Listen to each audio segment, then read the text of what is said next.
各位朋友，你哋好，我叫鄧瑞強，喺呢度呢，我介紹我寫嘅一本細書，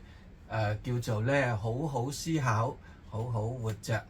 呢本書呢係簡介神學倫理嘅思考方式。呢本書呢，首先呢就介紹呢一般倫理學嘅思考嘅路線，唔同嘅倫理學其實呢，佢哋係用咗好唔同嘅入手點嚟到處理倫理呢個課題嘅。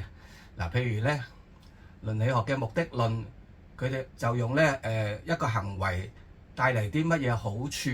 嚟到去思考倫理。簡單啲嚟講，就係用好處行為帶嚟嘅好處去定義乜嘢叫做美善。咁咧就同譬如另外一啲嘅倫理嘅系統，義務論咁樣嚟到講啦。咁呢個思考方式咧就好唔同啦。義務論咧係以行為咧係咪合乎一個規則嚟到咧去思考倫理。嗱，簡單啲嚟講咧就係以行為係咪合乎規則嘅呢個正確性嚟到咧去定義美善。嗱，用好嚟到去思考美善，同埋咧以正確性嚟到思考美善咧，就係完全唔同嘅一種諗嘢嘅方法。咁唔同嘅倫理學咧，其實咧就用咗好唔同嘅路線咧嚟到去思考呢個人生嘅問題啦。咁咧其實唔同嘅呢啲咁樣嘅思考咧，佢就建構咗咧一個好唔同嘅一種世界觀出嚟嘅。原來咧唔同嘅倫理學係會對呢個世界咧有好唔同嘅理解，睇到咧好唔同嘅世界。咁咧就展現咗咧呢個世界嘅多元性，亦都咧展示咗咧世界嘅多元嘅面貌。咁簡介完咧一般倫理學嘅思考方式之後咧，呢本書咧就介紹咧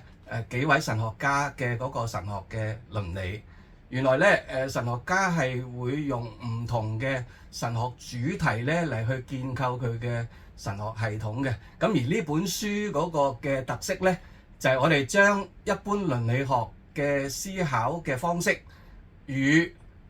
唔同嘅神學家佢哋用唔同嘅神學主題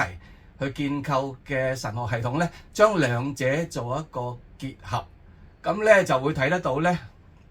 唔同嘅神學家咧，其實係會展示咧一個好豐富嘅神學嘅世界出嚟嘅。咁雖然呢本書咧好簡單，但係睇完之後咧，你係會欣賞，哎呀，原來咁多嘅神學家佢哋用咗咧各自獨特嘅方式嚟到去思考嘅時候咧，佢哋係睇得到咧，呢個世界嘅嗰種豐富，並且咧佢哋用一個好豐富嘅神學嘅理解咧嚟到去處理呢個世界嘅好唔一樣同埋好複雜嘅問題。睇完呢本書，你會發現世界嘅問題好多，但係原來咧基督教嘅信仰已經對呢啲問題咧有深刻嘅理解。神學家咧用咗唔同嘅主題嚟到去思考，並且佢哋用神學倫理嘅好獨特嘅方式咧，對呢啲各種嘅問題咧做一個咧好豐富並且咧好多元嘅回應。睇完呢本書或者睇過呢本書，我相信你一定會鍾意呢本書嘅。